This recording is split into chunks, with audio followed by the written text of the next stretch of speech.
Okay, guys. Thank you for joining our workshop today. I will start. I will open it, and uh, we are now have a KulTalks Volume One in 2021. With the topic is about break the code barrier, build better apps without coding with our amazing speaker Justin Gage from Retool. And I want to retell you again about our schedule. The first is we have opening and next networking session. After that, we go to the main session, break the code barrier, and the last one is closing. Okay, maybe some of you still don't know what Kulkul is or where Kulkul is from. Okay, so Kulkul is software development company. We build software that works for your business. And we have many services such as web solution, mobile solutions, and also IT solutions. Besides that, we also have a training. The first one is we have workshops. The example for our workshops is the same like this that we are doing right now. It's called KulTalks. And the second one, we have exclusive mentoring. So if you want to have a one-on-one workshop with our expert cool mentor, just contact us and you can learn many things about software development. And we also have many clients and partners. These are our clients: Hiveminder, Dr. Word, Canbu, Nativefly, Gatsby, GitLab, and many more. Okay, so if you want to know more about our client partners or maybe about Google, you can visit our website. And then in our website, we also have many updates. This is for the example, we have about software engineering career and also positive part-time experience. Actually, it's my story when I was joined in. Also now we are going to a networking session, everyone. So there will be two breakout rooms. Okay. There will be breakout rooms. I will make it right now, and you will get the invitation. It's around 15 minutes. There will be our full team that will guide the networking session. Wait a moment, please. Okay, wait a moment.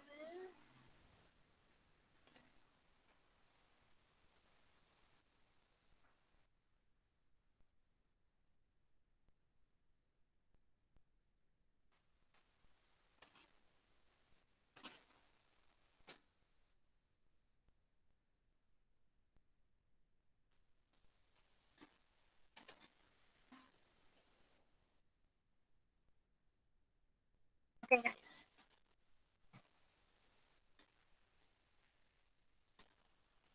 I send you the invitation. Please accept it, and there will be our cool teams that will lead in networking session. Bye, and see you later after networking session.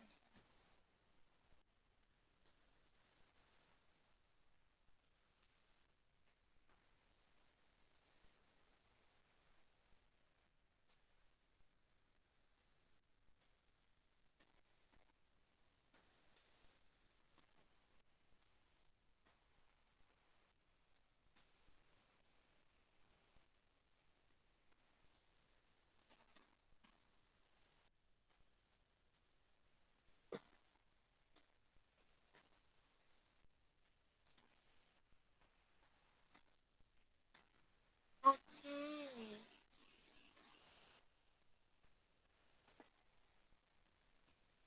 Sorry for Abhinav and Gitandini can't be assigned to breakout rooms.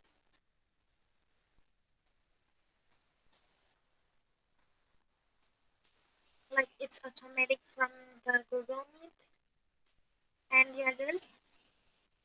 Okay, guys, please accept the invitation.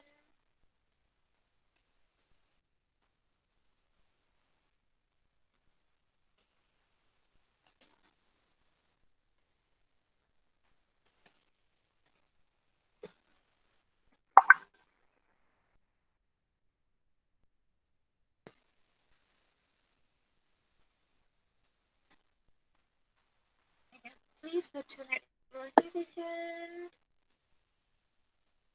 for the last participants here.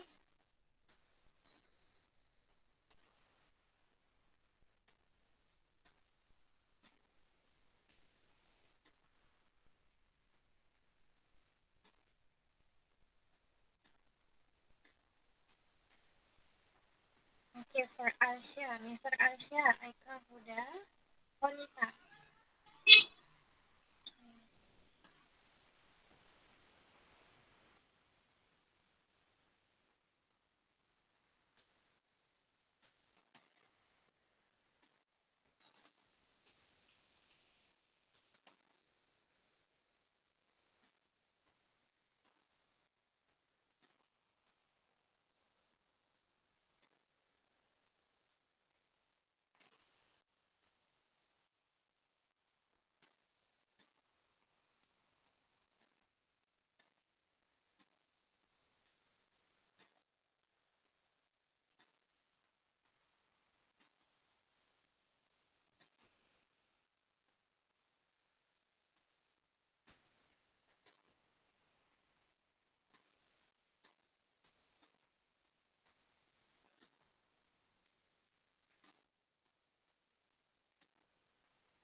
Hi everyone, welcome back to my session. Welcome back to here, Michael. Okay, let's together.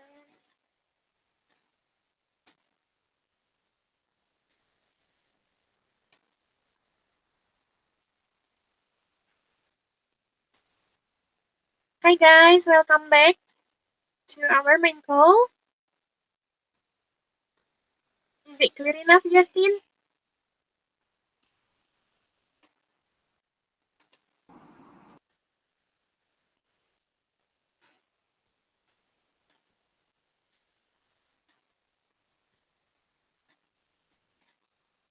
Okay, everyone is already back here. Now the next session is the main session that will conduct by Volkan as our moderator. Hi Volkan, you haven't unmute your voice. Sorry for that. Hi. I didn't see that. Okay. I'll take from here. Thank you so much. All right. Today we have Justin Gage here, and I'm just giving a brief about his career. He has started his career as growth at Algorithmia. It's a company that builds machine learning solution to improve productivity. And after that, he has worked at DigitalOcean. As we all know, DigitalOcean just provides cloud infrastructures. And currently, he's working as growth at Retool, and it's the topic of today, actually. And Retool is a company that let people to develop apps without codes, I hope. And, we will just listen his presentation about this issue. And hi, Justin. Thanks for joining us today. Hello. Oh. Hi. Okay, and I leave the stage to you, and we will just listen to your presentation, if it's okay for you. So I should be able to present a window. All right. This window. Cool. Can everyone see the presentation? Yes. Yep. Okay, cool. Get rid of this. So I made a bunch of slides just to walk through what no code is, what people use it for, and then I wanted to give a quick demo of what you can do with Retool, so people can get a sense of what we use it for. Does that make sense? All right. Okay, let's get started. So the structure is going to be 4 parts, basically. Number 1, I want to talk about how apps and internal tools work today with code. Number 2, we'll talk about how no code and low code are changing how people build apps. Number 3, we'll talk about where no code and low code run into problems and limitations with where they can help. And then number 4, I'll give a demo of Retool and how Retool tries to basically solve all these problems. Let's get started. Number 1, how do we build web apps today? Web apps, internal tools, and infrastructure. So if you think about it, when you build applications today, there's basically 2 types. Type number 1 is something that's user-facing, where people build an application for users to use. Facebook, Pitch, the app that we're using now, even Google Meet, Twitter, any of these apps, Gmail, Clubhouse, they're all user-facing. So developers work on them, and they're made for the world to interact with. But there's also a big segment of applications that actually never get used by outside users. Instead, they're built for people inside of a company. So at Retool, for example, we have all these different internal tools to manage our internal operations. One example is that we have a tool that we use to archive users when they want to delete their accounts. We have tools for deploying our new builds, for continuous integration and continuous deployment. And these are tools that only people at Retool use. It's not made for people outside of Retool or end users. And those are very different than user-facing applications. So these are the 2 big groups. And when you take a look at what a web app actually consists of, it's a couple of different pieces. The first piece is the front end, and that's what you and I see. This text over here, these bullet points, this Retool logo, this is all the front end. And then we've got the back end, which is the data and process behind the app. So when I move slides, when I update things, when I save this presentation, that's the back end. Usually basically consists of a database and a couple of nice APIs on top of the database to make it easy to interact with it. Front ends and back ends have to get deployed somewhere. So this app over here that we're using is running on a big server somewhere, and that's the infrastructure. We've got AWS, Google, Microsoft, and my old employer, DigitalOcean, who provide cloud infrastructure to companies like us. We've got monitoring to make sure that these apps are doing well. We want to make sure that requests are getting served fast and that the app is up and people can use it. And then we've got cross-platform work. So we want our apps to work on our laptops. We want them to work on our phones. We want them to work on any different kinds of platforms that you can think of. In other words, building web apps is kind of a lot. There's a lot of work to do. It's really complicated and generally just not something that's interesting to do. So what kind of tools do people actually use to build web apps today? And there are literally thousands, if not tens of thousands of different tools that engineers and developers use to build these apps. Some are more popular than others, of course. And here I've just brought a couple of examples. For front ends today, which again is the actual graphics that we're seeing, the words, logos, all the nice stuff. The most popular framework for building web apps is web app front ends is called React. It's open source technology developed by Facebook. We've also got Vue and Angular, which are pretty popular, jQuery for manipulating DOM elements, and then old reliable HTML and CSS for building web pages. On the back end, we've got databases. Those can be SQL databases, which are structured and relational, or they can be NoSQL databases, which are more object-oriented and scale better, like MongoDB. Usually encapsulate those databases in nice APIs we can work with. And then there are web frameworks like Next.js or Django that we use to tie our APIs and our databases together with the front ends. On the infrastructure side, we got three big pieces: compute, which runs our workloads, networking to network our servers and storage together, and then storage for storing data, databases, etc. When I worked at DigitalOcean, this is a lot of what I worked on. And then for monitoring, we've got application performance monitoring. So how is your web app doing? Is it fast? Are people getting to see what they need to see? And then server monitoring. So is your server performing well? How much of your CPU are you using? How much of your RAM are you using? How much storage are you using? And then finally, for making your apps work cross-platform, Electron is really popular for turning websites into native apps on Mac. And then React Native helps translate your React apps into something you can use on iOS or Android.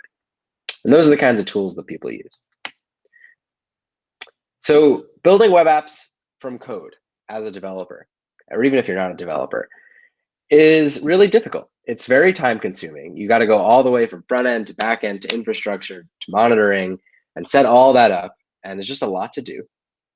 You need to be able to write code so it limits the number and breadth of people that can actually build these apps. They're really high maintenance costs. Your app will go down. You need to scale it as more users use that app. And so there's a lot of time spent on maintaining these apps. And then frameworks and tools that everyone uses just constantly change. So it's really hard to stay on top of what best practices are for building these apps and making sure that they're fast and reliable. So to sum it up, building apps from scratch with code can be really difficult. And by the way, if anyone has any questions, feel free to just interrupt me and jump in at any time so I'm not talking to a wall. Make sense so far? Yes, I think so. Yes.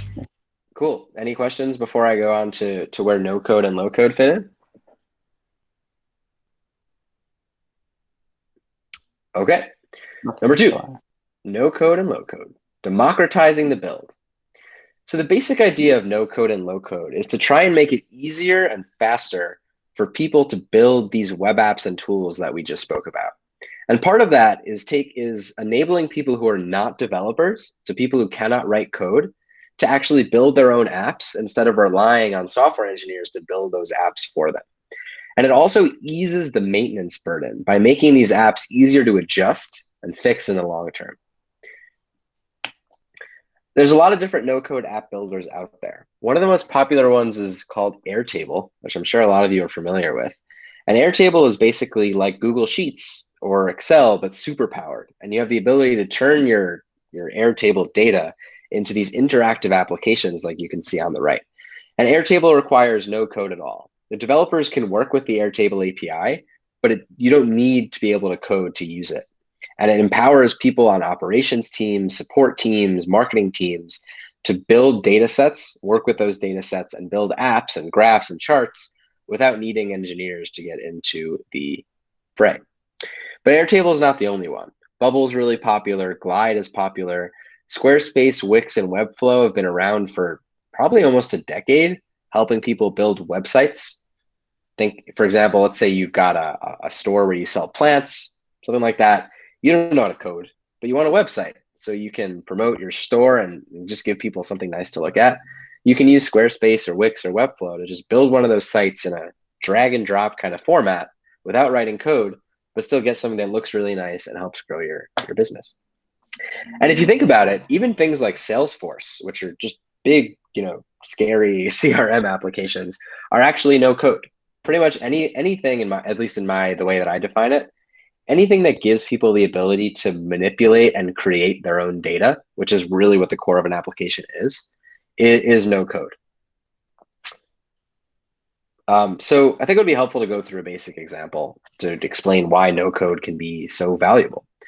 So let's imagine that at Retool, we've got an operations team. And that operations team is responsible for taking care of the day-to-day operations at Retool. That could be billing, it could be sending swag out to our community members, it could be dealing with onboarding new employees, just anything operational. And our operations team has a bunch of different vendors that they use for buying stuff in the office, for getting laptops for new hires, for our monitors, for lunch, for all this different stuff. And the team needs a CRM or a relationship manager for all these vendors so they can know who have we worked with recently, what are their prices, do we like working with them, what's their email, and how do we get in contact with them. And the problem is that Salesforce is too rigid and also really expensive. But Google Sheets isn't quite powerful enough for them to build the data validation that they need. And they don't want to rely on an engineering team to build them something from scratch because that would take months and the engineering team probably has better things to do. So what they'll do is use a tool like Airtable to build that CRM themselves and turn it into an interactive app. And that's just an example of where no code fits in, but it's not just operations teams, it's support teams, success teams, marketing teams, sales teams, just lots of different teams, recruiting teams, pretty much anyone who's not an engineer but needs to work with data and company systems. So no code is part of it, but there's also this concept of low code, which sounds pretty similar, but is actually very different. You still have to code when you build apps in low code tools, but a lot less. And these tools are typically targeted at technical folks. You might need to be someone who can write basic SQL queries. You might need to be able to write basic JavaScript. Those are two examples that are true for Retool. And good examples of these tools would be Webflow and Retool. Now, you can use these tools if you're not technical at all, but it's pretty hard. And the marketing of these tools and how they build the product, especially Retool, is oriented and targeted towards these technical folks, towards engineers. But the idea is saving them time. Instead of doing these repetitive tasks like building infrastructure, setting up web applications, these tools just make it easier for them to do the same stuff they were doing in way less time. And the no code and low code space there's been a lot of buzz recently. Airtable raised almost $200 million last month at a $2.5 billion valuation. Uncork, which is a low-code app builder for the enterprise, raised $200 million. Retool, obviously my employer, is now worth almost $1 billion with funding from Sequoia recently. So there's a lot of interest in this space, both from users and from investors and just in general, buzz in the media and from journalists, et cetera. So that's the lowdown of no code and low code. Any questions, observations, thoughts?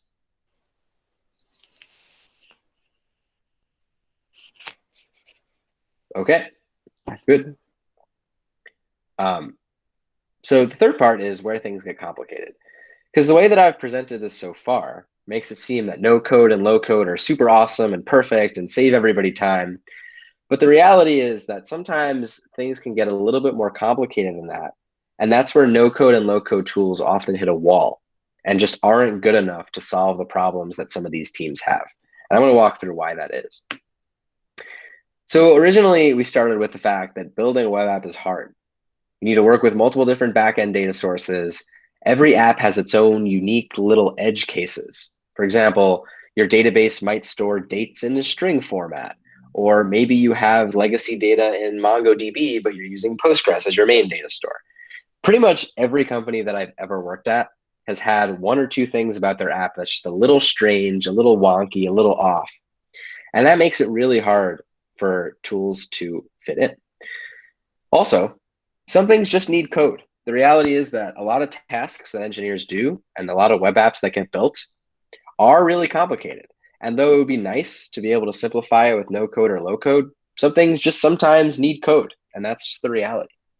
And finally, scaling no code, which means we can maybe have 5 users, 10 users easy, but how do you make no code work really with a ton of people involved, is actually pretty difficult. And a lot of these tools just don't scale well. If tons of users are trying to use it at once, they can't handle the load, permissioning, organization, stuff like that aren't necessarily focuses of these no-code apps. And so the question becomes, where do we go from here? What kind of tools can we use, or how do we approach developing web apps when no-code and low-code tools don't always solve the problem? So one approach that people take is opinionated no-code. And two examples of this are internal.io and Forest Admin, both of which are admin panel builders. So they're just like Retool, but no code, targeted at operations teams, success teams. And these tools try and let these folks build tools and admin panels like you see in the screenshot over here without relying on engineers. And what it means to be opinionated in that sense is that they sacrifice flexibility for ease of use. Meaning they assume what you want to do and build the app in a way that makes it really easy to do those one or two things, but makes it very hard to do anything else. And so if you're building a clean, vanilla, standard admin panel, internal.io is really good. But if you run into issues where you need a weird data source or you need to run custom code or anything like that, these tools don't necessarily work very well. And that's what makes them opinionated. In general, in tech and application development, you've got a sort of like spectrum between being opinionated and being flexible. And the two things are always at odds. And it's very hard to find the right balance between the two. Another thing that I've seen recently is agencies and freelancers that are helping people move from no code to code, which is the opposite of what you'd think, right? You'd think that there are agencies out there that help people get off their reliance on code and move them to no code. And those people do exist for sure. But there are also people that help you scale your no code implementations and help you realize when Airtable or other no code solutions just aren't really right for you and you need to build something from scratch. And that's where Retool comes in. Retool is a third approach to this problem. And the idea is, what if we could save engineers, developers, and operations people time by automating the stuff that they do, but still give them the flexibility to handle those custom, unique, weird edge cases? And that's the idea of Retool.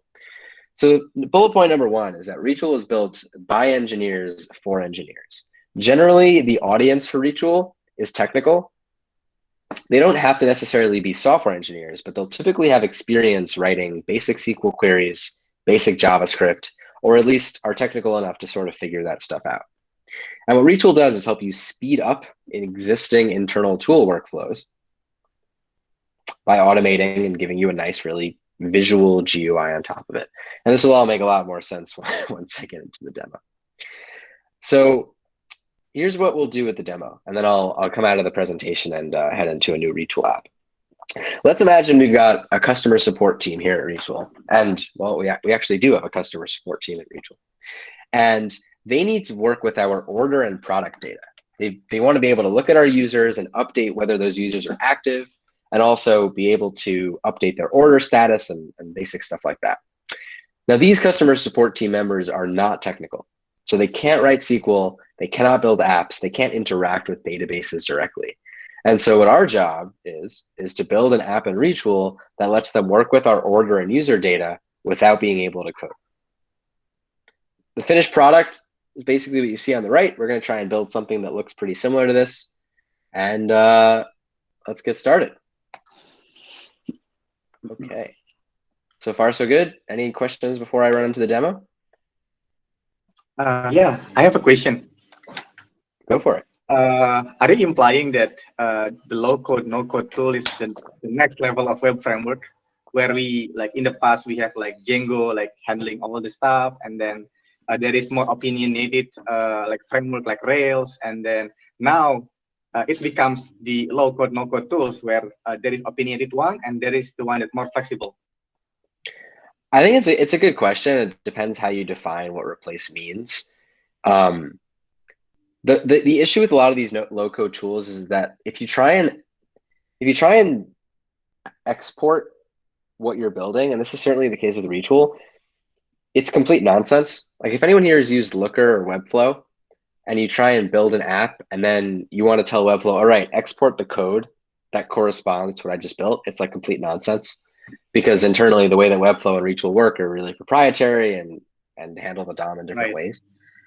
So I don't think that it's going to replace web frameworks. I think that we're going to see is the movement away from general purpose web frameworks like Django and Next that are pretty much agnostic to what the use case of your app is, and instead focus on specifics around like, do I server-side render? Do I client-side render? And then move towards people and developers building specific tools and specific frameworks. That's my particular opinion, but I'm not sure in general where it's going to go. I see. Thank you. One more question. So, like recently, I encountered like various clients like dealing with Retool as well. Thanks to you as well. And the problem I have is how to make like this Retool thing like more like a long-term like softwares. Because like in your previous presentation, that you said that at some point it doesn't scale, and then how to make like an application in Retool or in like this kind of low-code tools, but it long term enough, like maybe like 2 or 3 years, and stable enough to use for people. Yeah, no, it's a big issue at Retool where like our biggest customers have huge apps with hundreds, if not thousands, of components, and Retool just doesn't work very well for them. Like the product is only a couple of years old. Like we still have a lot of work to do. And the problem is that if we really want to replace internal tools and give our users great experiences, we have to support that. It has to scale. And so we've got engineers working on it, and there are also best practices guides that I've put together for the community that help explain like how to build Retool apps well. And a lot of that corresponds with how you build web apps well. But it's something that these tools definitely have to start thinking about. For Retool early on, it wasn't a huge focus because a lot of most of our customers weren't doing huge stuff. They weren't trying to overload the front end with a ton of data. They weren't trying to run hundreds of components. They weren't trying to, run 10 queries on page load. But the more customers you get and the bigger they become, the more you start running into these edge cases, and saying that Retool isn't meant for this isn't good, because we want to close the deal. We want to make the money, right? Sorry. Yeah. I see.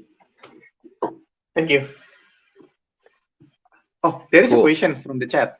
What kind of application can be built with Retool? Sure, it's a great question. Retool can build basically anything that's internal facing. So we've seen among our customers some I guess like classic use cases. The biggest one is the admin panel, which is what I'm going to show all of you lovely folks how to build in a minute. Anything that reads from or writes to your existing data sources is Retool's sweet spot. We've also seen Retool used for analytics dashboards, so building on top of Snowflake or BigQuery, mapping, labeling machine learning data, working with billing data, And then Retool also allows you to make your apps public. So we've also seen people build trackers and dashboards based on public data, like COVID vaccination trackers and stuff like that. Right now, it's focused on internal tools, but I definitely imagine in the future we're going to work on making Retool a great place to build just general web apps. Does that answer your question?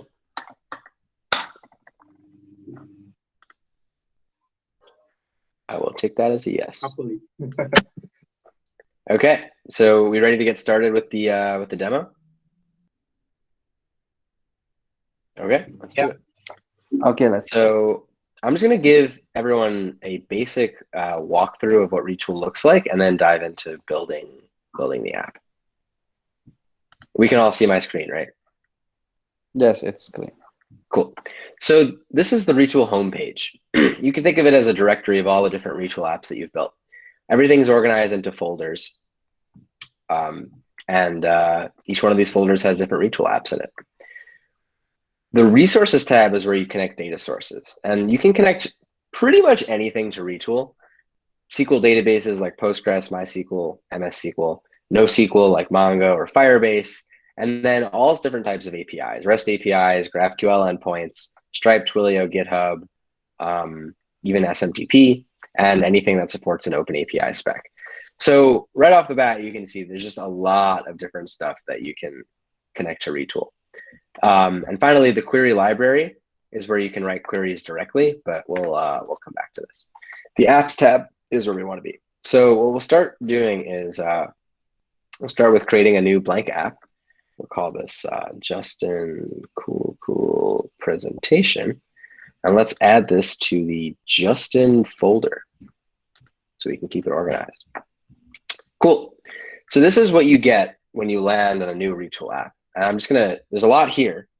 So I want to make sure that we walk through and explain what's going on. So this gray area over here is your canvas. You could think of that as the place where you actually build your app. You can have text components, table components, but we'll get there in a second. On the right here is where you work with your components. So the whole core of Retool is that we give you reusable UI components like tables, dropdowns, buttons, forms that you can use to build your app without having to write custom code. So if I wanted to drag a table onto the canvas, I would just pull it from the right sidebar over here, drag it, and boom, we've got a table component. I could drag a button over here as well, maybe a drop down up top to add a filter, and we've already got a nice looking app over here. The other thing I can do with the right sidebar is edit the settings for these different components. So if I click on the button here, you'll notice I get brought to the inspector tab, and the button's got all these different settings. We can change the text in the button, write new text over here. We can run a query when the button gets clicked, and all this different stuff. We can even change styling and change the button to a new color. I think that actually looks better. And that's the canvas. Just delete all that. Now down here, we've got the query editor, and this is where the magic happens. In order to get data into your app and help your users actually work with anything, you need to write queries. And you can create any number of queries down here. Each query has a resource that you choose, and a resource is just a data source. So this query over here is pulling from the Postgres database that we've connected, which is just called e-commerce. And here's a little SQL editor and then a bunch of different settings for your query. You can decide when the query runs, if you want to run it automatically or you want to run it only when you trigger it. You can add different error handling conditions for the response, and then you can add configuration for when you want it to run, disable logging, disable the query, add different watched inputs, do caching. So pretty much anything an engineer would want when they're building an app from scratch. Now, the last thing to note before we dive into building this app is the left sidebar. The left sidebar is sort of like an inspector for your whole app, and it shows you any variables that exist in the state of the app. One example is our query one over here. It's just a big object, and it's got a lot of different properties, .data, .error, .data array, and all these properties are available for use anywhere in Retool. So to get started, let's start by just bringing a table of our users onto the canvas over here and giving us the ability to mark a user as active. So the first thing I want to do is write a query. So we'll call this query get users to make it a little bit simpler to see what we're doing. And then we'll select star from our users table. And let's limit it to 100 so we don't overload with a ton of data. So if we want to see the data returned from this query, we can click preview.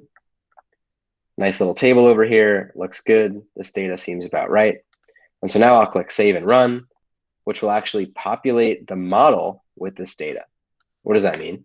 If I open up the left sidebar again and go back to our query, you'll see that the .data property now has all this data here. And that's because we saved and ran the query, which populates the front end with this data.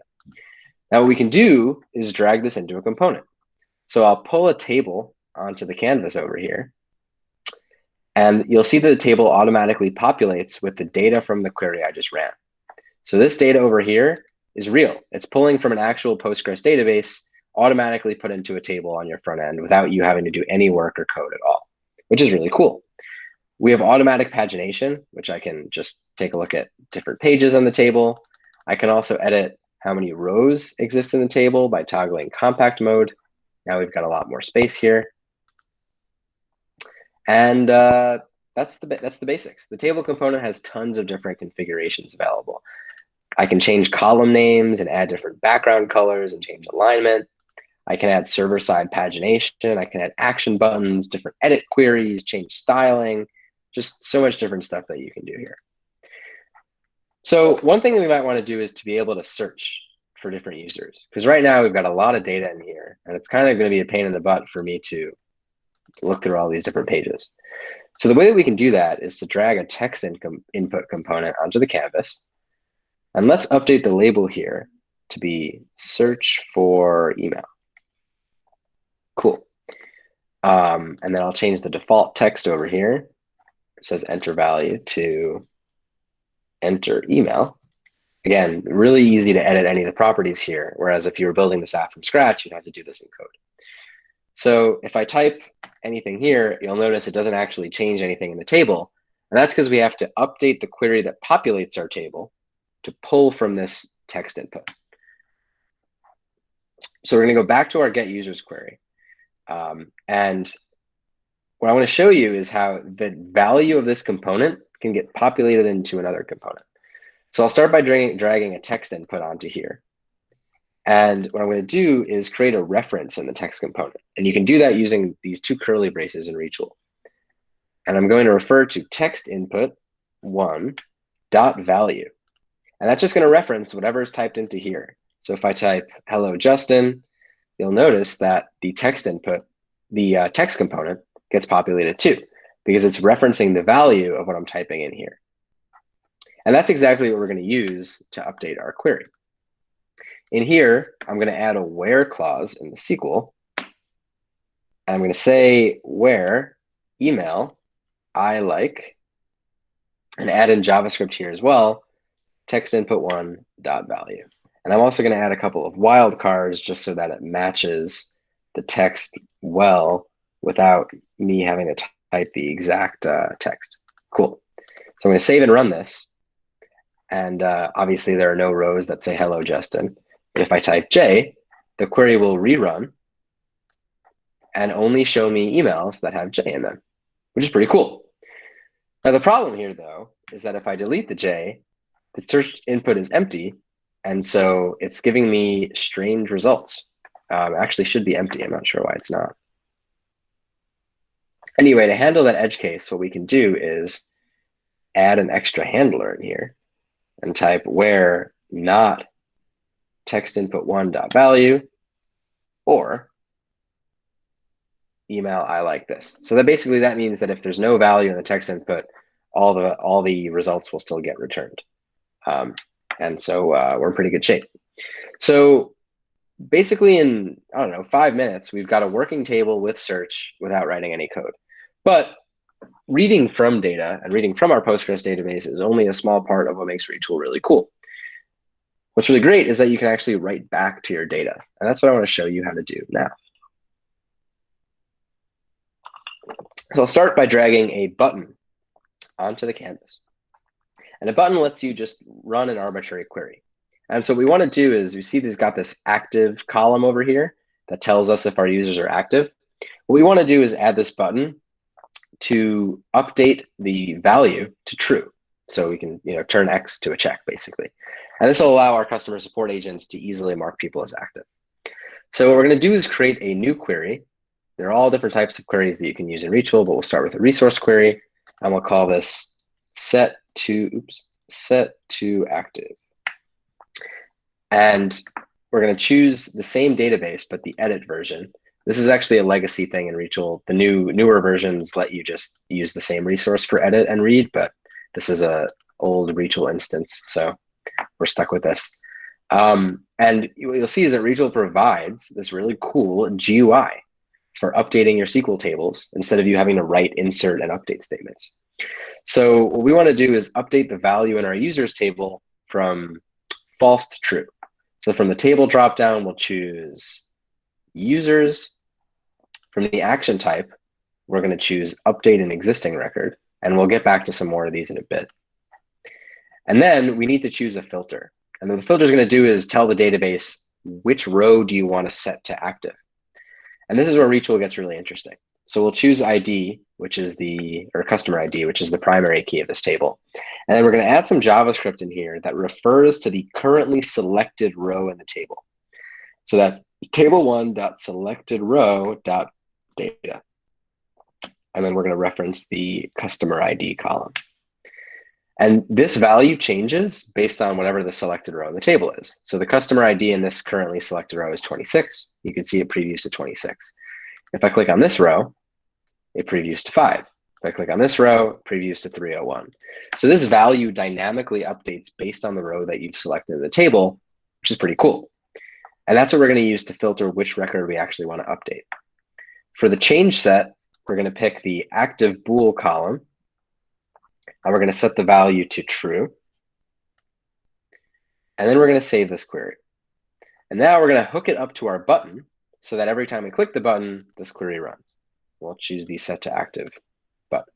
There's two more things I want to do before running this. The first thing is I want to, whenever this update query runs, I want to make sure that the get users query runs as well, so that our table has fresh data. And I can do that by just clicking on success, trigger get users, and save that. The second thing I want to do is make sure that the table is ordered consistently so that we can see the changes that we're making. So I'm going to add in an order by statement here, order by customer ID. And that should let us get a consistent ordering here. Cool. So the button's hooked up to the query. The queries should be good to go. And so basically now, once I double click on this, it should update this value to true. So let's see if that works. Perfect. Look at that. Updated to true. So in under 10 minutes, we've been able to create an app that reads from and writes to a Postgres database and lets the user use this without code. So before we go into a little bit deeper work here, I want to show you preview mode, or end user mode, as we call it at Retool. And you can get there by clicking this button up here. And what this does is it lets you use the app as if you're an end user. So you'll notice here, there's no editor panels. And all I do here is actually just use the app. So if I click on this row and I want to set it to true, just click the button once, boom, it updates it. And so what you'd use this mode for is when you're the developer and you're building the Retool app, you're taking care of the queries, the components, the JavaScript. When you're done, you can publish it and send it to your users, and they can use the app without being able to edit it and mess up any of the code that's going on in there, in the same way that your web app gets deployed to some domain. So before I go into building a little bit more detail, does anyone have any questions so far, thoughts, or things that you'd want me to go a little bit deeper into?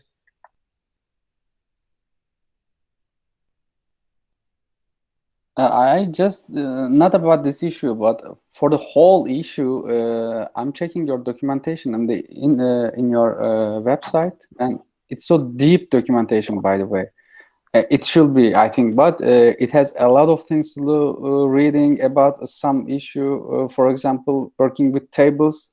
If you select one of working with tables, it has lots of things inside of it. So it seems like a bit huge to me, actually. And Yeah. if I want to, if I just sit down on a table and just create something with Retool, I'm just frightening how to make something with all these things. Is there a how you call it, path to learn something, or just some way to follow to create some things with Retool? Yeah, it's a great question, and you're 100% right. Retool is a very complicated tool, as most low-code tools are, and so it's very easy to get lost in the documentation and all the different functionality that exists in the product. But we have a lot of content that helps people get started from the basics. We've got a YouTube channel with different videos that help you build your first Retool app and get started. And we've also got a bunch of different tutorials in the docs that help you get started from 0 to 1. But what we have now is not quite good enough, and we're definitely working on improving how you get from 0 to 1 in Retool without getting overwhelmed by all the different documentation.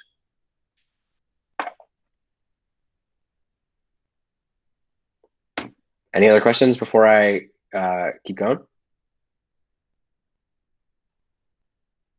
Okay, cool. So let's say we want our customer support reps to be able to really look at the different data in this table, because right now it's kind of hard to see. Oh, sorry. Justin, I'm sorry. I forgot to unmute myself. I just said there's a question in the chat, actually. Can Retool handle foreign key SQL data as well, it says? Good question. It depends on what you're trying to do with that data. If you're trying to join, like, you can write any raw SQL in Retool. So if you're trying to join tables together, absolutely. The one area that Retool is lacking a little bit in SQL is if you want to use the GUI to write back to tables, and there's like a joint foreign key or a compound primary key, which is what a lot of people do. We don't support that super well, so you need to write that. You need to write that in the raw SQL editor. But in general, pretty much anything you can do in SQL, you can do in Retool.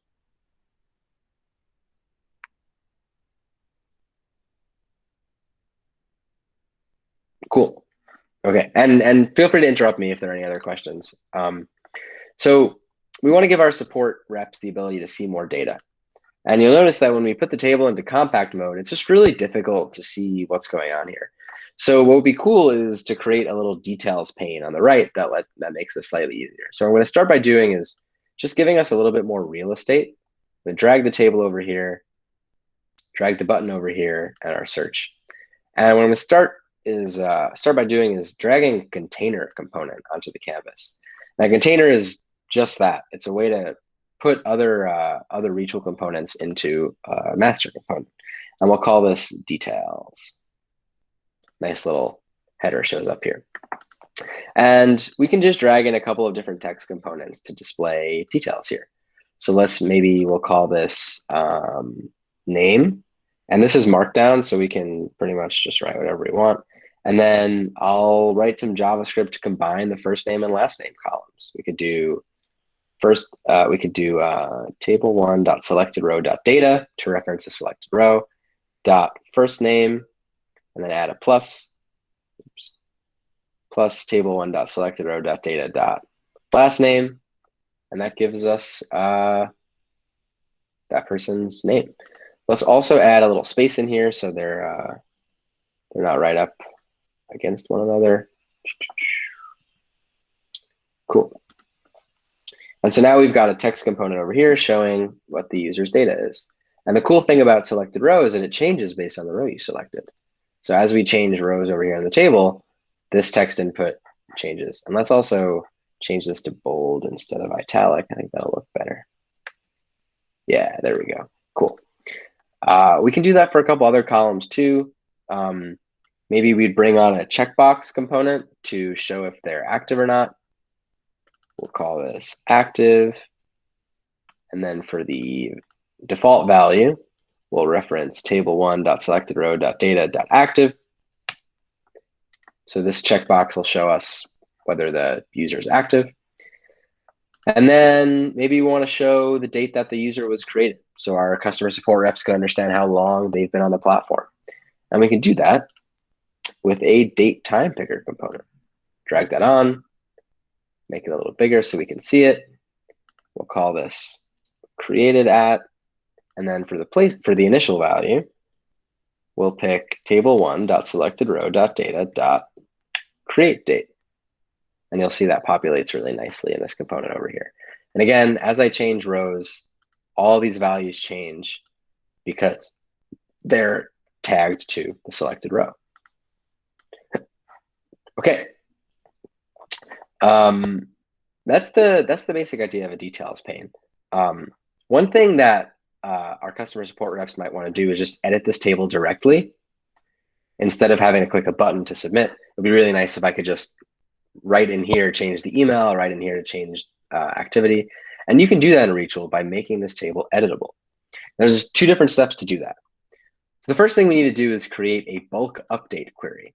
And that's going to do is take all the changes that we make in the table and map them to our database. So again, we're going to pick the edit resource. I'm going to pick the users table over here. And then from the action type, I'm going to pick bulk update via primary key, which sort of relates to the question in the chat. For the primary key column, I'm going to pick customer ID. And Retool asked me for an array of records to update. And I'm going to put in a new property here that we haven't seen yet. And that's called table1.record updates. And we'll get into what record updates is in a second.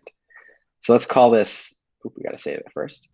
Let's call this bulk update query, save it, and leave this alone for now. So the second thing we need to do is configure the table component to actually be editable. So let's go into all these columns and configure them to make them editable. Just like that. Very easy. There's no way to do it all at once, but we're working on it.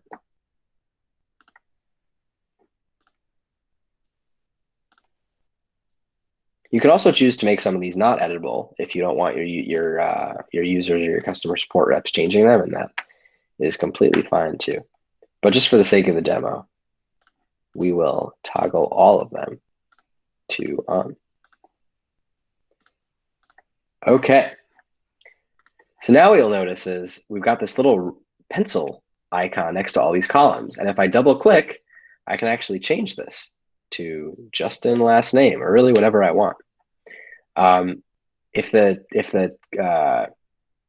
column is of a specific type, like this column is a Boolean type, you can just change it from true to false.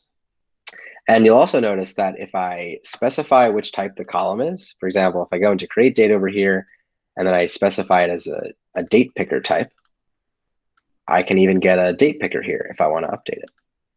Anyway, any record that gets changed has a little bit kind of like a yellow highlighting over here.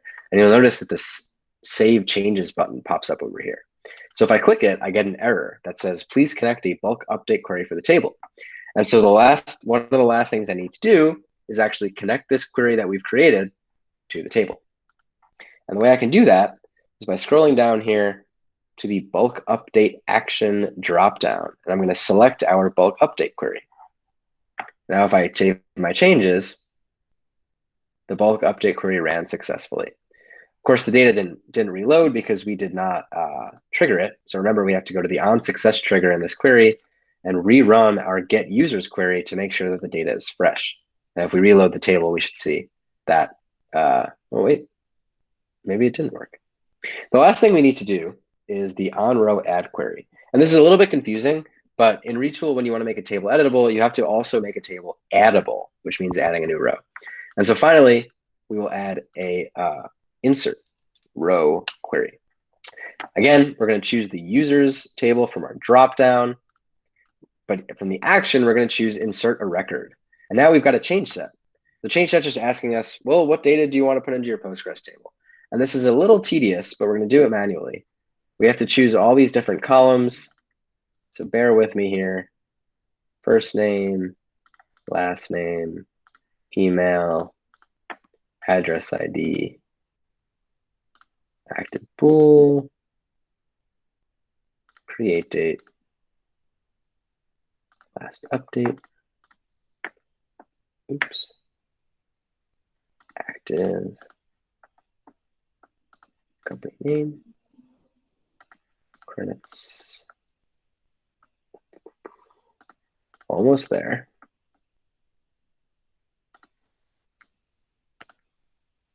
We should probably just make our users table a little bit smaller.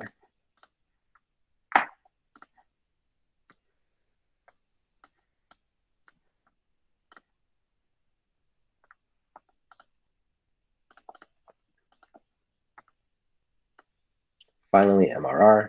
Okay. Let's save this to make sure we keep our progress. And now for each one of these, we're going to reference the new value for it. And the table provides us with this really nice utility called new row. And we're just going to reference the new column we're going to have. Now we get an error here because the new row hasn't been added yet, but this error will resolve once we fix that. So this will be table one dot new dot new row dot store ID. We'll just start copying and pasting because it's easier. First name.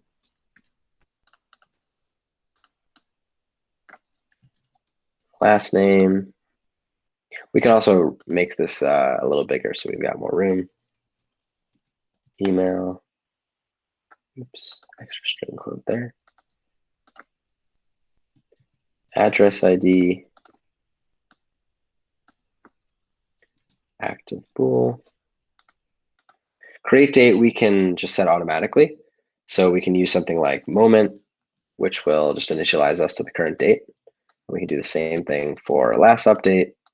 For active, let's assume true.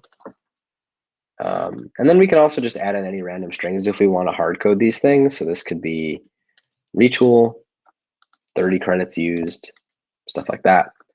But again, we can also always just reference the value from the new row in the table.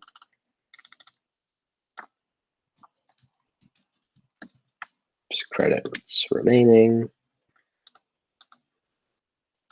Let's just make it easier by filling all these out with hard values. This will be Justin, also Justin, middle tier, 4 months, and the MRR is 4. Cool. So this query will basically insert a new row based on what we're getting in the table. So let's save that. And again, let's make sure that we trigger the get users query after this to make sure that we get fresh data in our table.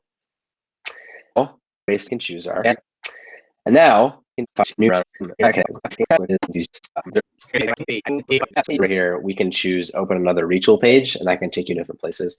But there's all these different UI elements you can use. A great example is the modal component. So this is based on a button, but we can do it a bunch of different ways. And if you click on this, a little modal opens, which gives you the ability to add different form elements. We also have, just delete this. We also have the tabbed container, which lets you switch tabs, which can give you better data organization. So we can switch between 2 tabs over here. So you just get a lot of customizability with the UI. We have 50 whatever plus components, and Retool is almost infinitely configurable. And that's kind of the idea. It's targeted engineers, developers, technical folks who expect that kind of flexibility from the tools that they build web apps with. And so we try and provide that to them. Okay, excellent. Thank you. Cool.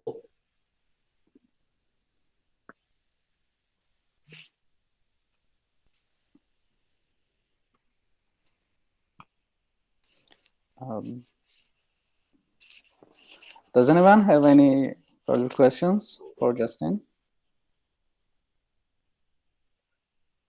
Okay, I want to add something because most of the people are coming from Indonesia. I think feel free to talk in bahasa, and then I can help like translate as well. Jadi boleh pakai bahasa Indonesia juga kalau mau nanya.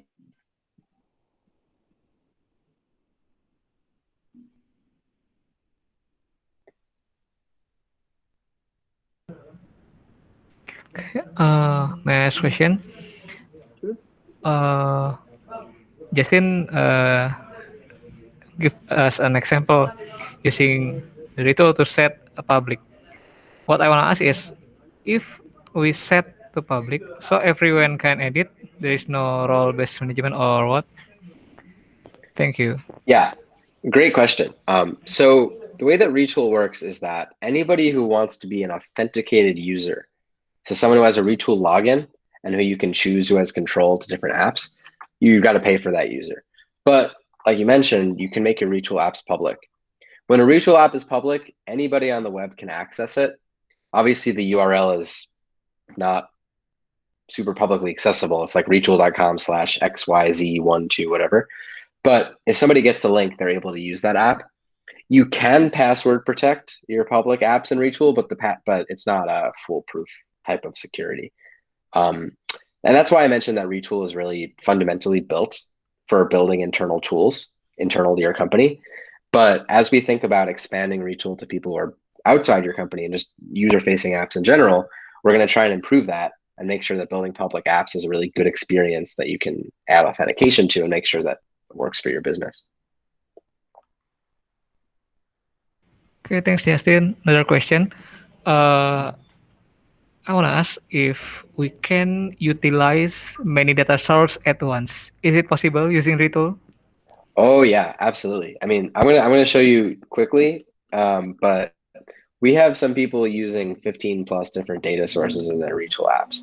So all these queries are Postgres, right? But if I want to query a Mongo database, I can do that too. This is a Mongo query. I can write my different query, choose the collection. I can add in a Firebase query as well. We've got a test setup here as well.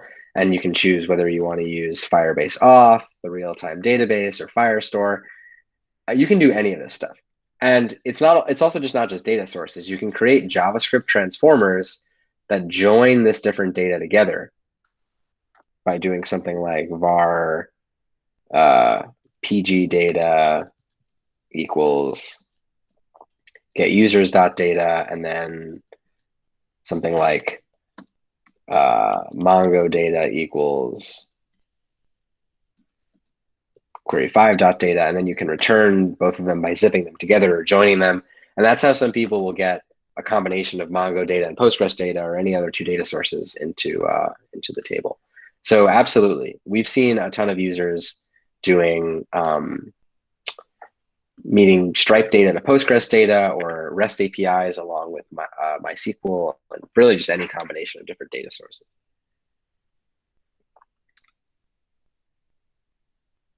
Okay, thanks, Justin. You got it.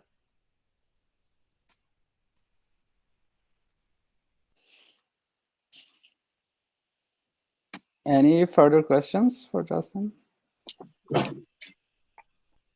I have another question regarding the upload image. Like, how do you guys usually prefer to upload image in Retool? It is like in old-fashioned way where we just store in our database like the string and we upload to like S3, or it's preferable to create an API to wrap the image upload, things like that. Great question. Right now, Retool is not in the hosting business. So Retool, with a couple of exceptions for like the note component, doesn't really store data. So we have an image component that lets you attach an image, but you have to reference the URL. So basically, like you mentioned, you'd upload it to your own S3 bucket or host it on your site or whatever you want to do it.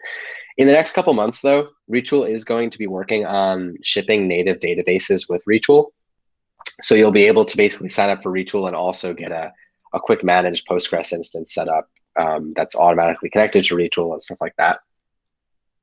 But right now, we do not do any hosting of assets, static or otherwise.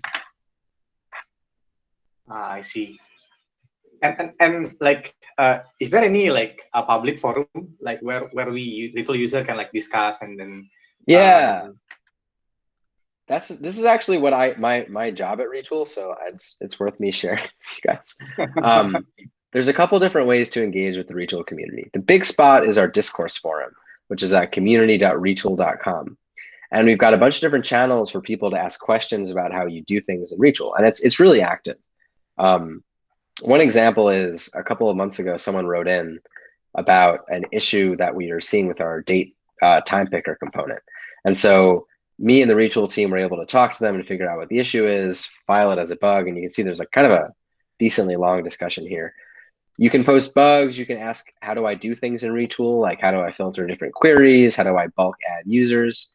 And then you can also post any feature requests for stuff that you want to see in Retool, like conditionally setting colors or running queries when you select different tabs.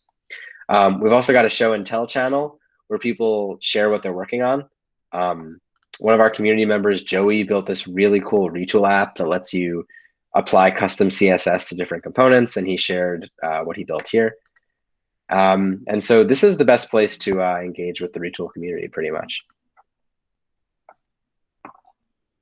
I see. Cool.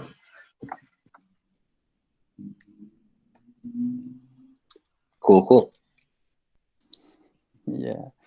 That's right, Kulkul.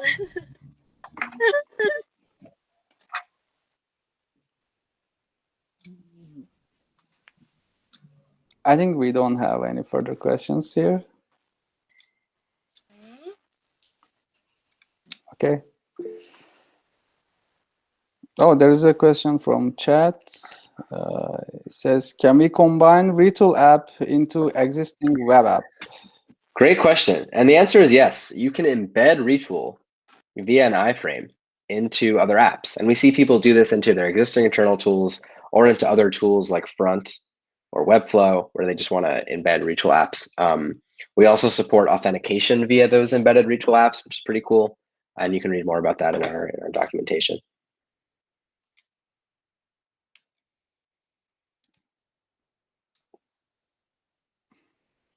Okay, I'm checking. Okay. I think we are ready to close right now. So I'll leave the word. Thank you, Justin, for this presentation by myself. You got it. Okay.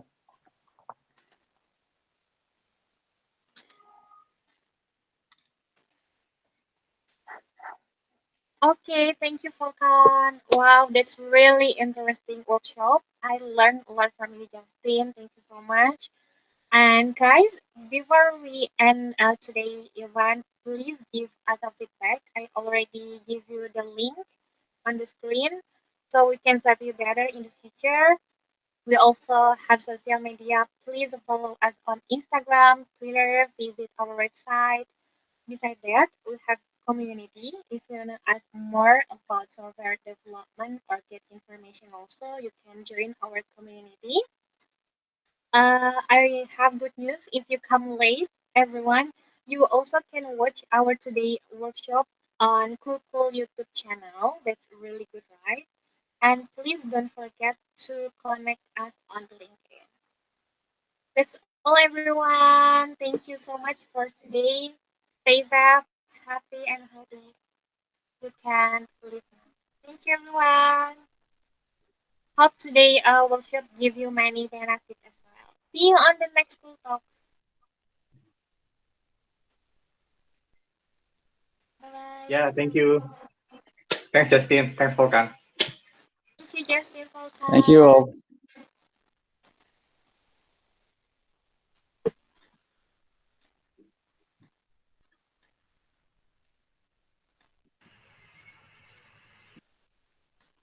Okay, thank you, everyone.